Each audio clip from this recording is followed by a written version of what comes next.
Greetings and welcome, fellow fans of Clash of Clans from around the world. It is your host, Galadon, so excited to be bringing you episode 49 of Gem Farm Fix Max That Rush. And yes, I have been absolutely killing it lately with the raids. Thank you. I appreciate it. Yes, I know, it is surprising. The non-stop 3 stars have brought cheers from the crowds, okay? I mean, this is an attack log that you don't often see, and I have to say that, who put that there? Gosh darn it. Okay, well, the rest of the raids, all 3 stars, except for that one 99% 1 star. Did you want to see that one? Did you want to? Well, you know what to do. If you want to see raids like that, come live, fb.gg/realgaladongaming. I stream every single day, and you could come see me fail as often as you wish.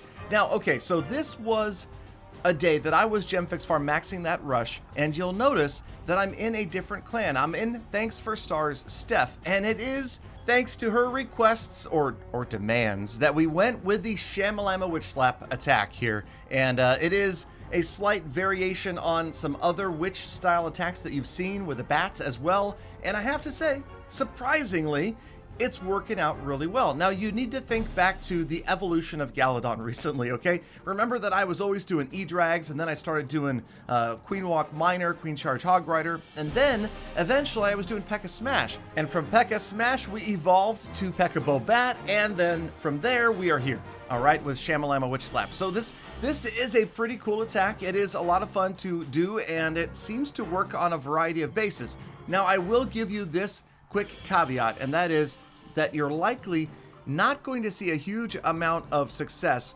against Legend League bases or anti-3-star CWL style bases, the really strong ones. Yes, it does seem to work out here in farming, but remember, you know, we're not facing maxed out bases. Often there's a hero or two down, maybe a defense that's being upgraded, maybe the CC is empty.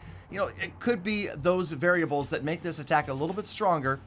But, of course, it also comes down to spell timing and placement, right? That was pretty sweet right there. So, unfortunately, the bats don't quite finish off the last wizard towers as they get vaporized.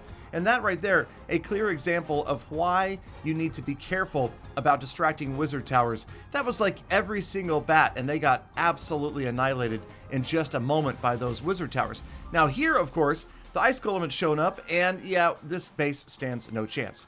All right, so let's go ahead and get into another replay before we do some upgrades, and I want to show the deployment of this attack kind of step by step and how we are getting to, honestly, about 95% 3 stars on my attack log right now.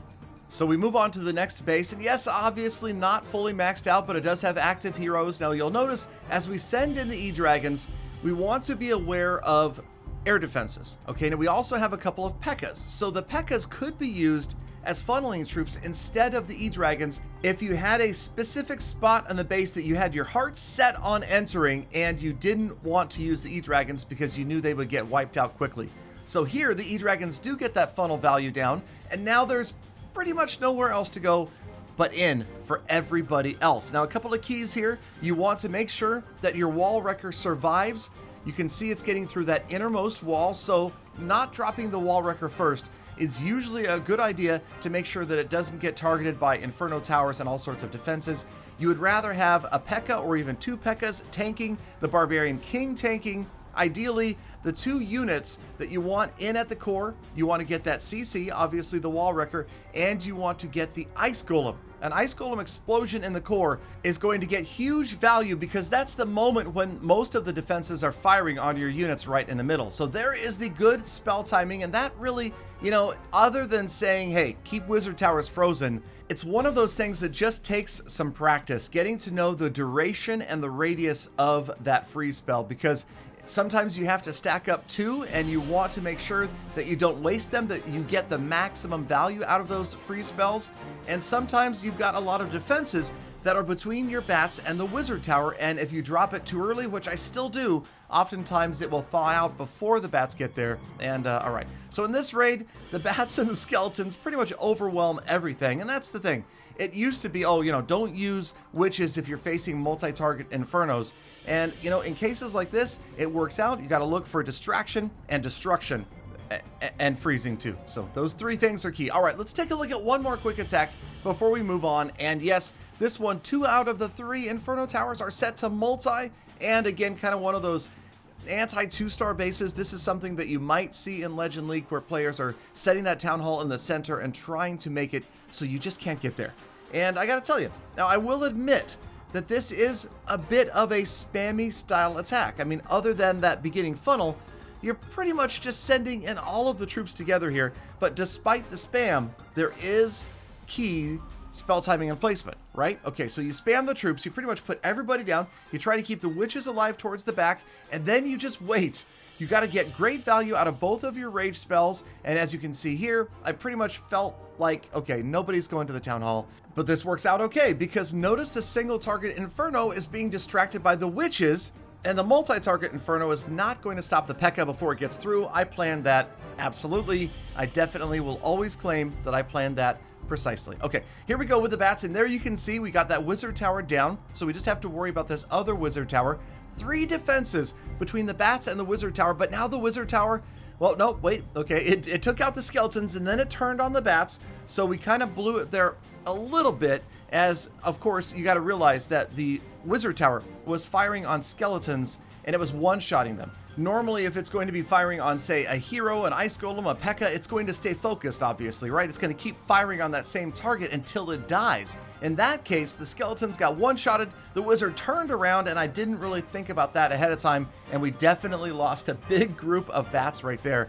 And we still got through the base. We still crushed it pretty badly. We even have bats left over here at the end, and obviously all 3 heroes are still alive as well. So things working out pretty well for this attack, and I have to say, it's nice having maxed out heroes. That definitely makes a huge difference. And of course, the fact that we no longer really need Dark Elixir. I'm happy to use these attacking armies that have 2,000 or 3,000 Dark Elixir cost. All right, so back to the progress base, and I'm telling you guys, I've got a surprise for you. We're coming up on a key time in the series of Fix That rushes. I'm just telling you, it's soon, and you'll see at the end of the episode what I'm talking about. Okay, in the meantime, we have filled everything up. We're definitely buying the wall rings for 500 gems. It's expensive, but I think it's worth it overall. And then this book of building, 925 gems. Notice right here, the wizard tower, 942 gems. That's a whopping 17 gem savings. Oh my goodness. We're definitely buying. Okay. Well, okay. Obviously there are some upgrades that take longer than that. So you're going to save hopefully a couple hundred gems at least. But then again, when you think about it, most of your shorter upgrades, at least mine, are like 200 gems or so. So we're going to save that book for when we're making a bunch of upgrades at once. Okay. So the wall ring's going to spend those. Got those going. Then we've got some elixir, because of course we don't really need to spend elixir on anything else. I think I had 1 troop upgrade left. So we're focusing on walls with elixir, and then for gold, I'm still sticking to the more exciting stuff. Over here, cannons, archer towers, wizard towers, mortars. The bombs and traps we'll get to eventually. Now the archer towers, getting there. The cannons, well, the red ones look kind of noob, to be honest. I'd love to get those all up to 16, but... and it's a big but, wizard towers, much more powerful, especially look at what we just did. Look at what we just saw. Wizard towers are key, so we are going to work on another wizard tower before we go over to the cannons and archer towers. Oh yeah, more treasury, gold. So let's see here, 5.9. I think that's enough to go 1 more cannon, right? I think the cannons are 5.8 or so. So I'm thinking rather than doing air bombs and that sort of thing, we'll just stick to ground and let's see here. Oh, wait. Oh, no, we could do an archer tower. An archer tower to 15. Okay, so let's, oh, well, RIP. Hey, it's okay. A little bit of gems here and there, right? It's not like we spent a lot of gems. Jeez, I mean, just a few, right? I know, I know. Just hashtag gem bang. Hashtag gem bang, and we're okay. So that's how the base is looking right now. Witches, now you'll notice, I don't know if you saw earlier in the episode, witches are on their way to being maxed out, and once they're gone, it's only wall breakers that we need to get leveled up, and then it's skeleton spells and, oh, the blimp and golems. Okay, so there's kind of a few things left, but we've been using the boost, the whatever it's called, the power potion on the witches rather than spending the extra 1,200 gems. So look, hey, you know, if you think I always waste gems, there you go. There's an example of me being somewhat thrifty. All right, we're saving, we're holding on to those gems because you never know when they're going to come in handy. Okay, so one more example. This was a live attack using the witches. Again, the 12 witches. We like to call it Shamalama Witch Slap. And yes, I realize that's not the name for this attack, okay? And no, I'm not trying to make it a thing, all right? Just, I like to call it that, personally, just me, okay? Nobody else needs to call it that, okay? So get off my case, get out of my comments. I see you down there. Just stop writing right now and say, sorry, Galadon, okay? Again, I accept your apology. You know, it's the Freedom of Information Act, okay? You can call an attack whatever you want.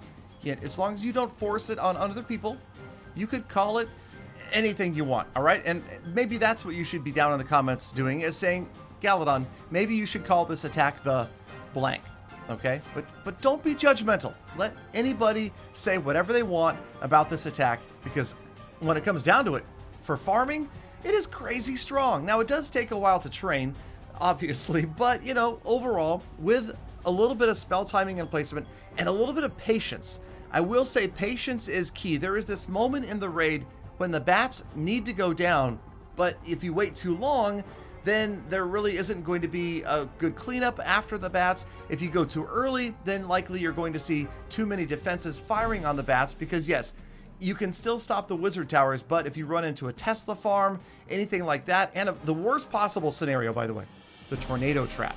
Man, the tornado trap on the bats is death. Okay, so you don't want that to happen. One other reason to wait a little bit longer, make sure your units clear out the core before the bats move in.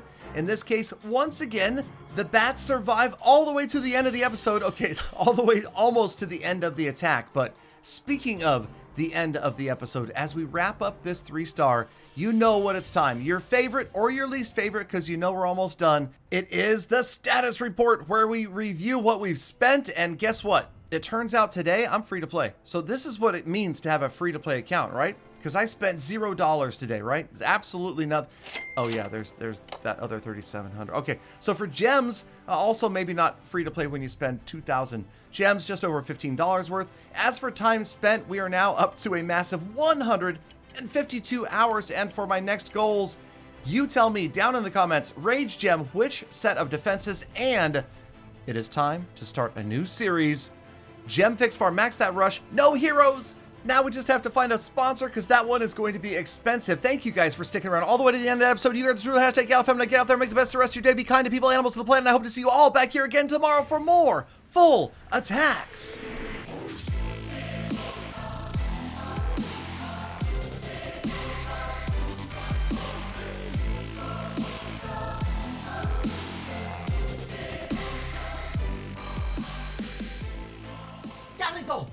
Galadon, I can't understand the words you're saying. Your accent is terrible. It's awful.